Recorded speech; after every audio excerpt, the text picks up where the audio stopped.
సుధాముడు ఎందుకు కృష్ణుడికి అంత ప్రీతిపాత్రుడు? సుధాముడు, కూచేలుడు అని కూడా పిలుస్తారు. అతనొక పేద బ్రాహ్మణుడు. కాని అతని హృదయం మాత్రం నిజమైన భక్తి మరియు వినయంతో నిండిపోయింది.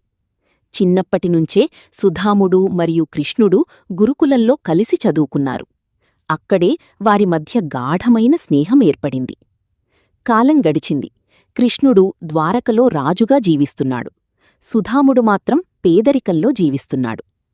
ఒకరోజు తన స్నేహితుణ్ణి కలవాలని సుధాముడు ద్వారకకు వెళ్లాడు. తన దగ్గర ఉన్న చిన్న కానుకగా అటుకులు తీసుకెళ్లాడు. సుధాముడు వచ్చినప్పుడు కృష్ణుడు అతన్ని ఎంతో ప్రేమగా ఆహ్వానించాడు. రాజైనప్పటికీ తన చిన్ననాటి స్నేహితుణ్ణి చూసి ఆనందంతో అతన్ని ఆలింగనం చేసుకున్నాడు. సుధాముడు తీసుకువచ్చిన అటుకులను కృష్ణుడు ఎంతో ఆనందంగా స్వీకరించాడు. సుధాముడు ఏమీ అడగలేదు. కాని అతని నిజమైన భక్తి, స్వార్థంలేని స్నేహం చూసి కృష్ణుడు అతని జీవితం మార్చేశాడు. అతను తిరిగి వెళ్ళినప్పుడు తన పేదరికం తొలగిపోయి సుఖసమృద్ధిగా జీవించసాగాడు. ఈ కథ మనకు చెప్పేది ఏమిటంటే, నిజమైన స్నేహం, స్వార్థంలేని భక్తి దేవునికి అత్యంత ప్రీతిపాత్రం. మనస్ఫూర్తిగా ఇచ్చిన చిన్న కానుక కూడా గొప్పది.